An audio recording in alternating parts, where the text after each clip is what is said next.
It's time to own the night.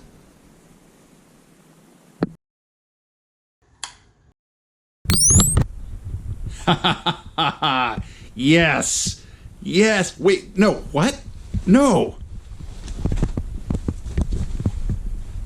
What the sh**?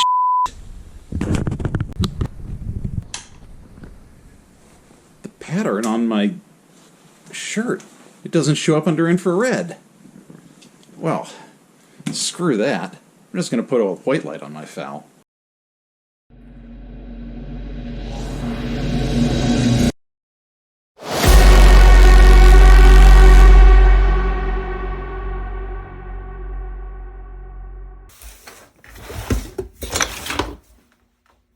So, I got this foking light. No, seriously, that's its name. Look. It's foking tactical. Could be worse, though. Could be a lot worse. When it comes to attaching this light to that FAL, a problem occurs. See? Won't stay on. Getting the light to stay put using the usual methods didn't really work that great.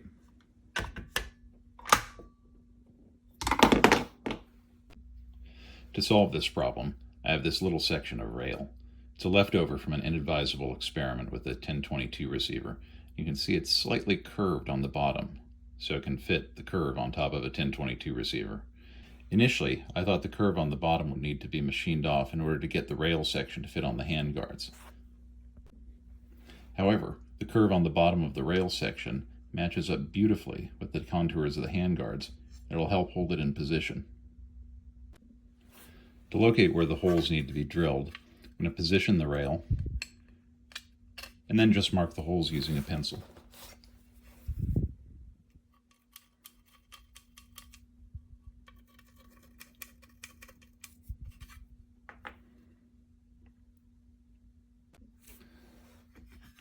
Then we're going to punch the hole locations so that the drill won't walk off when starting to drill.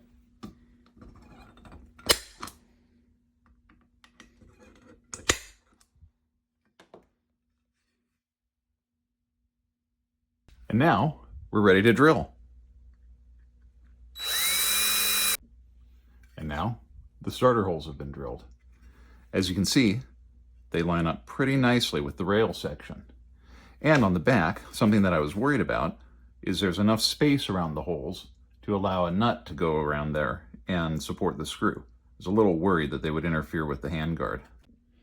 Before mounting the rail, I'm going to clean up the flashing on the interior of the handguard.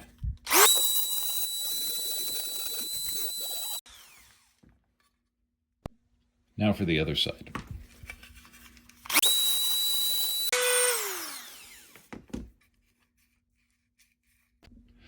For screws, I'm just going to use these leftovers from the last 3D printer that I built.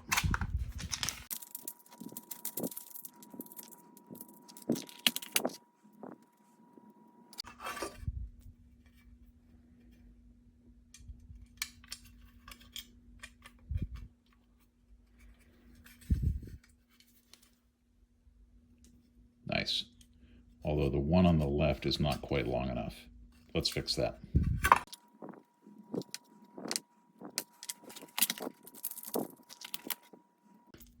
In case you're wondering what the black marks on my hands are, that's all soot and carbon from the inside of the handguards, which has been shot out the gas ports.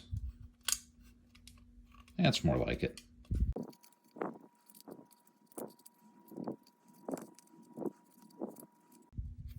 I'm just getting these started and we'll finish up with the hex key.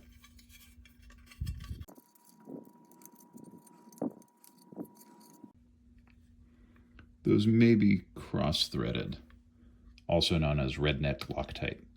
Speaking of Loctite, you'll notice that I haven't put any Loctite on there. There's two reasons for this. One is because I'm test fitting, and two is because I don't intend to use Loctite. Any Loctite that I put there would be subjected to incredible heat from the gas port, and so it would probably loosen up in short order. Instead, I'm going to stake the screws, because there's a lot at stake.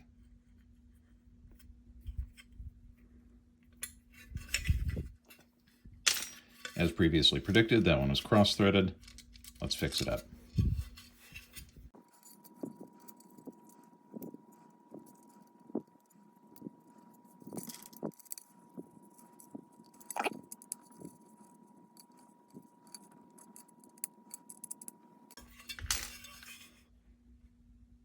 That looks downright professional. Off camera, I torqued the screws down to an unholy degree, and now they're sticking out a ways from the nuts. I don't think this will interfere with the gas tube, but it will interfere with my efforts to stake them. So let's clean that up.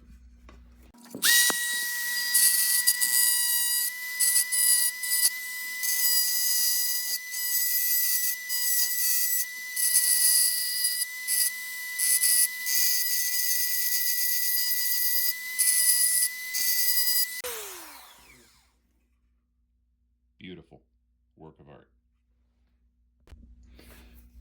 Now for the staking.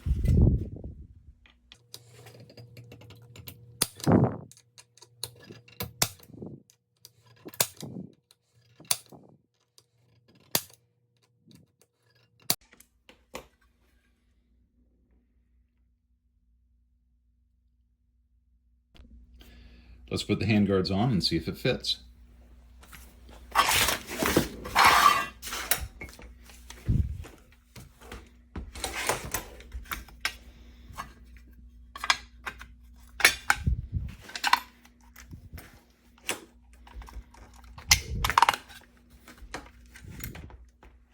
Doesn't look like a problem.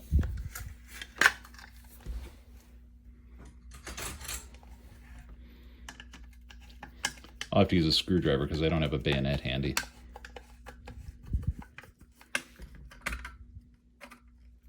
Okay, this is tightening up. Let's see how it looks.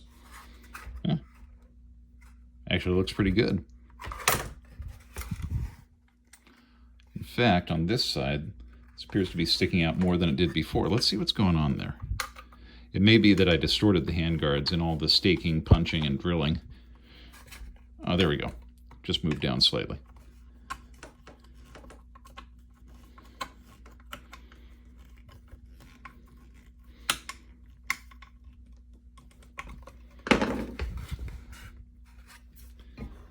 There.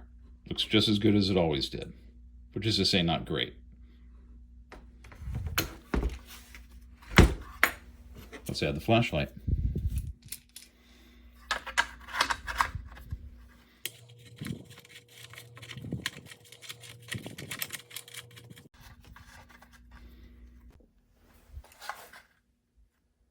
I feel more tactical already. There's only one downside. This thumb screw is visible through the scope at low magnifications.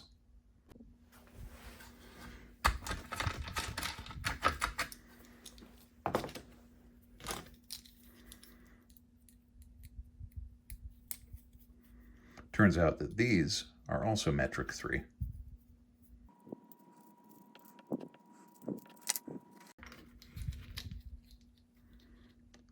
Not reversible. Well, what if I went more low profile instead?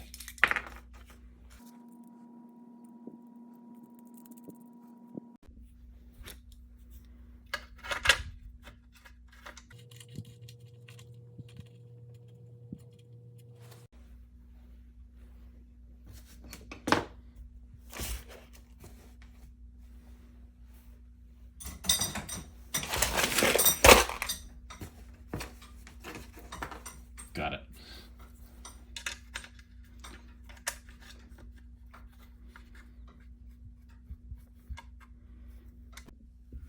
The screw that sticks up is still visible through the scope, but not any more than the front sight is, and it'll get even better once I trim it down. I'm using a dovetail file with a safe edge to mark the threads where they'll be cut.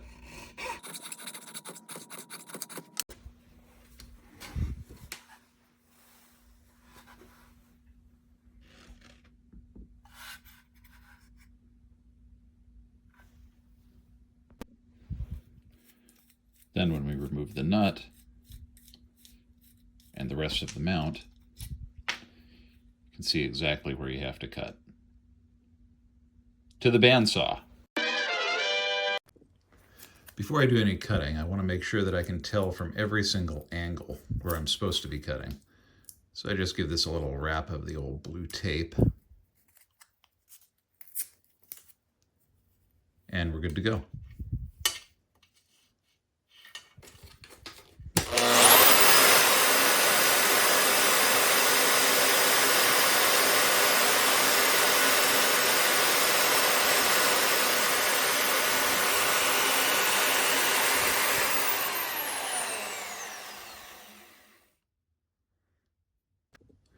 I was getting some bad idea vibes, so I grabbed a little piece of scrap metal from the box to support this.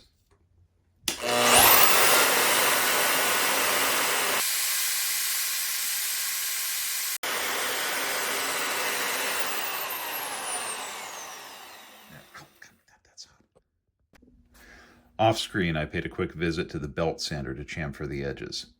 Let's get the tape off, get this put back in place, and make sure that I did not cut off too much.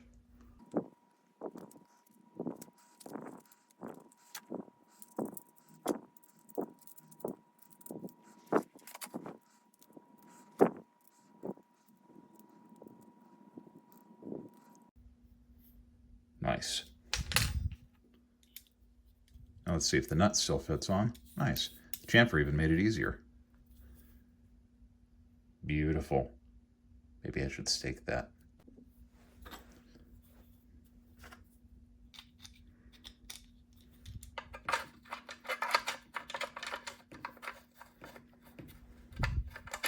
Did I put this on wrong? Yeah, I put it on wrong.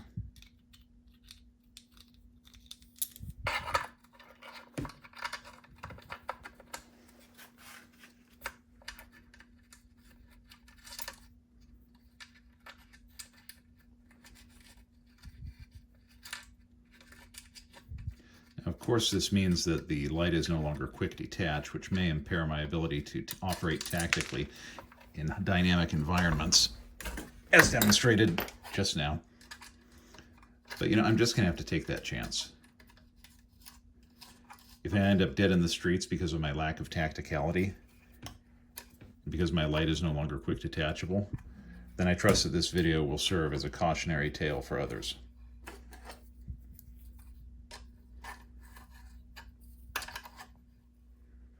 I wonder if Magpul makes crescent wrenches.